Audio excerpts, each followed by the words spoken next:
Halloween 2018 saved the franchise. It took us back to what we fell in love with and built upon a strong foundation. In more ways than one, this film, Halloween 2018, brought us out of the drought. Here's how.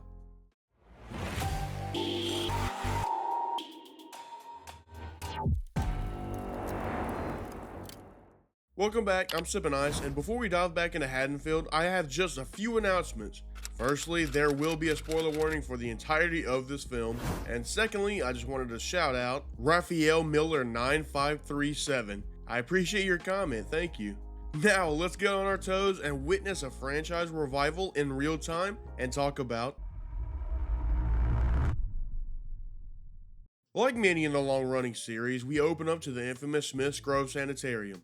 But unlike the past, this is the future. And something the present now features is podcast. Some podcasters show up because everyone has to start a freaking podcast now. There's a new one every 15 minutes. Speaking of that, tune into my new podcast, Sippin Cast. Oh, shut up now. The duo plan to speak with Michael, or, well, try. There's a huge emphasis on Michael trying to speak this movie. Everyone just wants to see bro talk. Dr. Sartain leads them to the big man himself. Oh yeah, Dr. Sartain is this film's Dr. Loomis, as sadly Donald Pleasance has passed years prior. I fear I may be getting ahead of myself. Why are they at the sanitarium? Why is Michael still there at the ripe age of 61? Well, this entry actually takes place 40 years after the events of the first film. It ignores every entry besides the very first one, the original. So in this timeline, Michael was captured and has been there ever since. No Curse of Thorns ever happened to him. He never had a younger niece that he had to go after. Nothing like that. Back to the hipster millennials. They start berating bro. They try instigating this man with his own mask. Wild. But bro wasn't even fazed. Not even as they yell at him to speak. Say something. Dude was stone cold.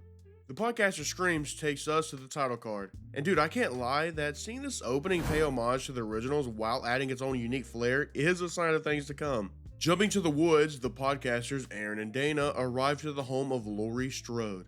She almost turns them away, but a crisp 3 racks sounded a little nice. I don't blame you. During the interview, we get a lay of the land.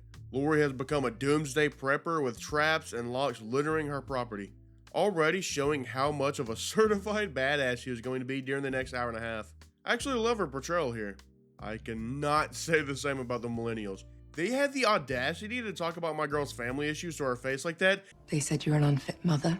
Nah, dude. How long until you regain custody? I didn't. But you already knew that. Take your cheeks off her couch and dip on out. Sorry, I got a little heated, but as we do in Halloween movies, we jump over to meet our main family. Allison and her parents, Karen and Ray, are a bright spot of this film for me. They have a real chemistry and mesh well together. Gone are the days of weird dialogue and awful family dynamics.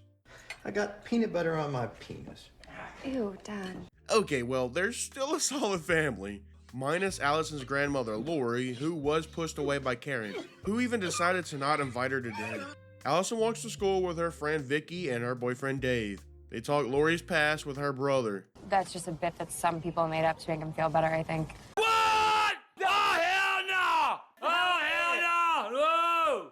One thing that I love about this movie, among many other things, is how this film mirrors the original. It pays homage, yeah, but it also takes it a step further. For instance, in a scene where Allison is at school, the infamous shot is recreated. But instead of seeing Michael, she sees Laurie. Beautiful, I love it. To me, it shows that Michael and Laurie might not be related, but are one and the same and will be forever intertwined. Speaking of being intertwined, fun fact, Halloween is a canon franchise in the world of Scream. You know, the movie with a certain cop. Hello, everybody. This is a message from Ty Sippin Ice and me, Dewey. Please subscribe, like, etc., share with your friends, and enjoy all the incredible horror movie content. My friend Ty's channel. Thank you. Intertwined with Michael and his fellow patients being transferred is Dr. Loomis's voice, as he believes Michael should be terminated. Evil needs to die. Boy, I bet that'll be the only time we hear that line in this trilogy. Meanwhile, Laurie waits anxiously in her truck, waiting to see this transfer through, hopefully ensuring he stays in custody. Hopefully. On a late night drive, a father and son come up on a bus crash, people wandering on the street. The dad gets out to check out the scene, and oh my god, it's Michael's bus. Bro is free, as the father and son soon learn as Michael takes out both. Yeah, you heard me. Dude took out a kid. Wild. But hey, the kid got his lick in by shooting the doctor. Don't shoot! Afterwards, we jump over to a cop playing some Back to the Future pinball game. We are introduced to Officer Frank Hawkins in the most Marvel Studios way they possibly could in a Halloween film. Which is weird because it was one of those like reintroductions to a character we haven't seen in a long time. But if I recall correctly, dude wasn't even in the original. I will end up liking this character throughout this trilogy, but dude didn't need all that for his debut. Officer Hawkins gets the call about the crash and heads to check it out. He finds that Dr. Sartain is still alive and Michael has escaped. Catching up with the Dollar Store podcasters as they recap Michael's first victim, his sister Judith. Unbeknownst to them and the Gravekeeper, an old monster is back in his favorite town, watching them. Now, I don't care for these podcasters, as you might have caught on. What I do like is them trying to take us into the original and reminding us how brutal that night was. Later at a gas station auto shop combo thing, Aaron fills up the car while Dana goes to fill up the toilet bowl. Hey, if the movie can say it, so can I.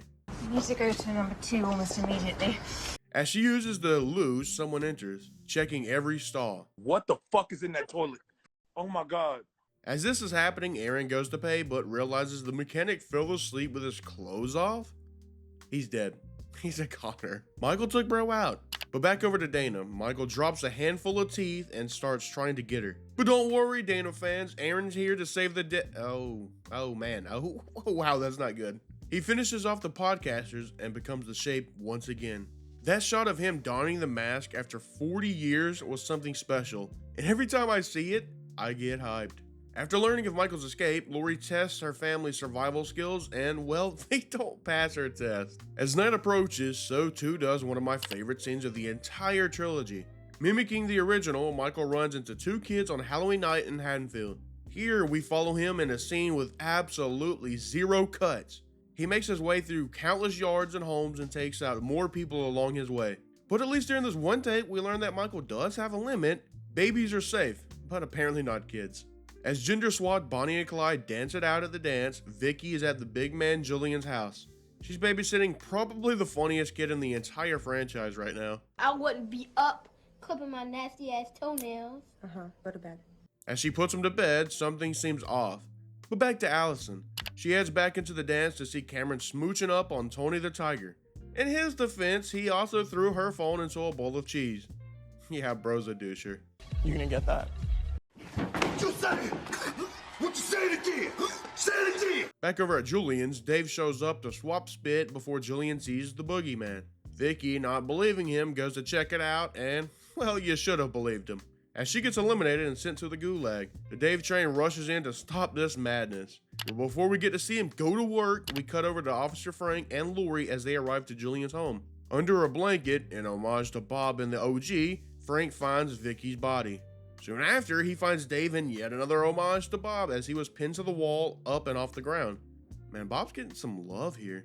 Eventually, the cavalry arrives with Dr. Sartain, where Laurie says what we all have been thinking. Bro's the new Loomis. As Sartain geeks out over seeing Laurie, we jump over to Oscar spinning game to Allison, landing absolutely 0 wins. It's starting to get wild, but just stick with me. There's many things happening at once. Allison's family, along with 2 cops, head to Laurie's in order to try and stay safe. Emphasis on try. Sometimes foreshadowing is relatively obvious. Allison, on the other hand, leaves behind a, horny Oscar. What are you doing? You deserve better, right? Oh my God. What the fuck? At least Michael hears him out before trying to slice him up. Oscar tries to hop the fence, but his costume prevents him from doing so. His screams alert Allison, which brings her over, and an absolute heater of a soundtrack kicks on as she finds Oscar's body next to Michael Myers. For copyright purposes, I can't really play it, but I got you. This is how it sounded. Buddy! Okay. Officer Frank Hawkins and Sartain retrieve Allison and prepare to head over to Laurie's. There's been an overarching story beginning to be made, but I'll go over that more in the sequel. But what I will talk about is how Team Hawkins finds Michael and runs him down with the car. Hey, bro, watch your jet. Watch your jet, bro. Watch your jet! But before he can finish the job, Sartain stabs him with a penknife, and I can't believe I'm saying this, but he puts on Michael's mask and looks at Allison. It's so goofy and gets me to laugh at a scene that I'm not supposed to. Like, I get what you was going for, but brother, it did not land. Sartain wants to watch evil unfold. He wants to see Michael's reunion with Laurie, so they head off with Michael Myers as their new passenger. Earlier, Sartain made me laugh in a scene that I wasn't supposed to, but the two cops guarding the Strode house also made me laugh. Great chemistry from two non-actors. You love to see it. Chocolatey homemade brownie, I made that myself. That's like what a 5-year-old would eat if they could make their own lunch. Feeding Sartain's passion, he stops the car while Allison claims to have heard Michael speak. But that only allows Michael a chance to wake up and smash his way out and smash Sartain's head. Out goes the doc. Allison smartly takes this chance to take off running. And you could also make a smart decision by hitting that like button if you're enjoying the video, and commenting down below your favorite character, as it does mean the world to me and it boosts the algorithm. But someone that wasn't very smart was Ray. He sees something is wrong with the cops stationed outside and decides, hey, let me go outside and check it out. It obviously was a trap successfully carried out by the Shape. Laurie realizes Michael's there, so she barricades the door and has Karen go below deck. As Laurie leans against the door in a crazy set of events, Michael breaks through the glass and almost takes her out. But not before a well-timed shot turns Michael into a lefty. That doesn't stop him from entering the house. It's now time for the showdown. In the blue corner, standing at 5'7", Laurie. In the red corner, standing at 65 years old, Michael. All jokes aside, the sequence of events where Laurie goes hunting for Michael is wonderful. She inspects the room, and once it's declared to be clear, she locks it up. She came ready to play. Out from behind a mannequin, Michael bursts out, lunging at Laurie. To the amazing soundtrack, they scuffle, both taking and giving blows, until Michael gets his get back from the original and throws her over the balcony and onto the ground below. Allison arrives, distracting Michael long enough for Laurie to pay her own homage to the original. He looks down below to see Laurie's missing. What? Karen opens up the kitchen island to let Allison into the Batcave and manages to shut it as Michael searches for them.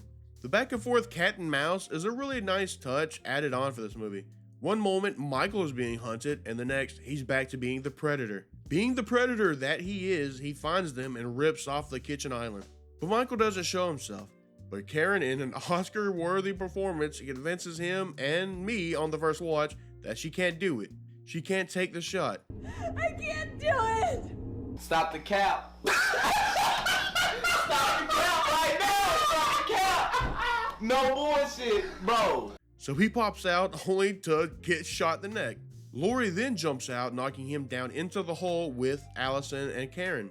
But before they could escape, Michael grabs Karen. It's not looking too good. No. Wait. But proving she's in the same family as Laurie, mother trucking Strode, Allison grabs the butcher knife and stabs away at Michael until he lets her mom go. Here is where we learn the twist of the house. That basement wasn't their solitude, but Michael's trap. They lock him down there. Michael staring back. It's a trap. Just before leaving, Laurie lets in some gas and lights the place on fire. We watch as the home goes up in flames and Michael never buckling. He stands there as the fire rages on. Outside, Allison flags down a truck that takes them to safety. But before that, we see Michael isn't there anymore. Where is he? The movie ends on the knife in Allison's hands. That was Halloween 2018. I can't help but love this movie. It might be a 40-year sequel, but it really feels true to what Halloween is. The homage it paid to the characters, it was just a good time. Now, don't think I think this is a masterpiece or anything, but it's damn good. One of my favorite sequels, and spoiler, the best of the new trilogy. Michael might have been 97 in this one, but he was still an overpowering monster. Halloween 2018 is a great film in my eyes, and I would have to rate it at 8.5 out of 10. I love this one. But what about you? What do you rate this movie? Let me know your thoughts and more down below in the comments. If you enjoyed my review of Halloween 2018, be sure to watch my review of Rob Zombie's Halloween. To see that, click here. Stay chill, and I will see you next time.